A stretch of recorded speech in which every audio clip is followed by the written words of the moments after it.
मित्रों, जैसा कि आप सभी ने अपने आसपास देखा होगा, पत्नी से पहले पति की मौत क्यों हो जाती है। दोस्तों, आज की इस वीडियो में हम बात करने वाले हैं, आखिर पत्नी से पहले पति की मौत क्यों हो जाती, इसके पीछे का कारण क्या है। मित्रों, आपसे निवेदन करते हैं, वीडियो को अंत तक जरूर देखें। मित्रों, यदि आप हर रोज कुछ नया सीखना चाहते हैं तो जल्दी से चैनल को सब्सक्राइब कर ले। मित्रों, पत्नी से पहले पति की मौत क्यों हो जाती है? क्या आपने कभी सोचा है कि क्यों एक पति अपनी पत्नी से पहले मर जाता है? गरुड़ पुराण नामक एक पुरानी हिंदू पुस्तक है जो बताती है कि ऐसा क्यों होता है। इस वीडियो में हम गरुड़ पुराण की शिक्षाओं के बारे में जानेंगे और उन कारणों को समझेंगे कि क्यों पतियों की मृत्यु समय से पहले हो सकती है। आइए इस विषय का अन्वेषण करें और इस प्राचीन ग्रंथ से कुछ ज्ञान प्राप्त करें।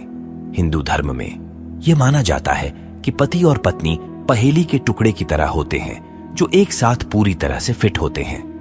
वे एक दूसरे को पूरा करते हैं और एक दूसरे के जीवन को बेहतर बनाते हैं। दरअसल सुखी वैवाहिक जीवन में पत्नी को बहुत खास और महत्वपूर्ण माना जाता है।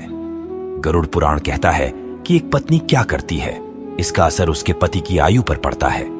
प्राचीन धर्म ग्रंथों में कुछ ऐसी चीजों के बारे में बताया गया है जो एक पत्नी करती है जिससे उसके पति की उम्र लंबी या कम हो सकती है। आइए जानें इन चीजों के बारे में और ये उस पर कैसे असर डाल सकती है। पति के लिए किए गए व्रत को तोड़ देने से उनकी आयु कम हो सकती है। पति की लंबी उम्र के लिए व्रत रखने का मतलब है कि एक महिला अपने पति की लंबी और स्वस्थ जिंदगी की कामना के लिए एक निश्चित समय तक कुछ नहीं खाती है। ऐसा कहा जाता है कि यदि वह इस व्रत के दौरान छिपकर भोजन करती है तो यह बहुत बुरा माना जाता है और इससे उसके पति की उम्र कम हो सकती है। इसलिए एक महिला के लिए यह महत्वपूर्ण है कि वह अपना व्रत न तोड़े और इसे समाप्त होने तक जारी रखें। यदि कोई महिला अपने पति से बहुत झूठ बोलती है, झगड़ती है, सम्मान नहीं देती है या उसे शब्दों या कार्यों से चोट पहुंचाती है तो यह गलत माना जाता है और इससे उसके पति का जीवन छोटा हो सकता है। ऐसा इसलिए होता है क्योंकि इससे उनका रिश्ता कम खुशहाल और प्यार भरा हो जाता है। गरुड़ पुराण में कहा गया है कि कोई व्यक्ति क्या खाता है और कैसे कुछ चीजें करता है, इसका उसके जीवन साथी के जीवन पर प्रभाव पड़ सकता है। इसमें कहा गया है कि मांस खाना बहुत बुरा है और इससे पति की उम्र कम हो सकती है। इसमें यह भी कहा गया है कि अगर कोई महिला कुछ चीजें नहीं करती है, जैसे गुरुवार को अपने बाल धोना या अपने शरीर पर कुछ लाल पाउडर लगाना, तो इससे पति की उम्र भी कम हो सकती है। ये बातें वाकई पुरानी किताबों में लिखी हुई हैं। गरुड़ पुराण एक विशेष पुस्तक हमें 3 चीजों के बारे में बताती है जो पत्नियों को कभी नहीं करनी चाहिए क्योंकि वे उनके पति को बहुत जल्द मरवा सकती हैं। ये बातें जानना बहुत जरूरी है, तो आइए मिलकर जानें इनके बारे में। करवा चौथ का व्रत तोड़ डालने से पति की उम्र कम हो सकती है।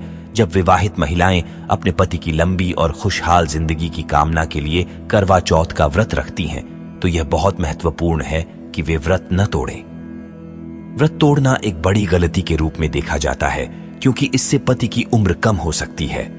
हिंदू धर्म ग्रंथ संकेत देते हैं कि इस प्रतिज्ञा को तोड़ना अच्छा नहीं है। झूठ बोलकर, असभ्य व्यवहार करके या बुरा व्यवहार करके अपने पति के प्रति अच्छा न होना उसके जीवन को इतना अच्छा नहीं बना सकता है। कहानियां कहती हैं कि अपने पति के साथ सम्मान और प्यार से व्यवहार करना वास्तव में महत्वपूर्ण है ताकि वह खुश और स्वस्थ रह सके। गलत आहार करने से पति की आयु हो सकती है। कम आप क्या खाते हैं और कुछ चीजें कैसे करते हैं, इसके नियमों का पालन न करने से किसी का जीवन छोटा हो सकता है। उदाहरण के लिए मांस खाना या विशेष चीजें न करना, जैसे कि कुछ खास रंग पहनना या कुछ खास दिनों में अपने बाल धोना पति के जीवन को छोटा कर सकता है। गरुड़ पुराण हमें बताता है कि क्यों कभी कभी पति अपनी पत्नियों से पहले मर जाते हैं। इसमें कहा गया है कि पति पत्नी के लिए एक दूसरे के साथ रहना और एक दूसरे के साथ अच्छा व्यवहार करना वास्तव में महत्वपूर्ण है। उन्हें कुछ चीजें भी करनी चाहिए, जैसे नियमों का पालन करना और कुछ खाद्य पदार्थ खाना। यदि वे ये सभी चीजें करते हैं तो उनकी शादी लंबी और खुशहाल हो सकती है।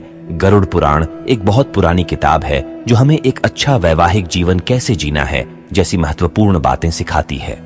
विभिन्न विचारों के प्रति खुला रहना और दूसरे लोग जो मानते हैं उसका सम्मान करना भी महत्वपूर्ण है।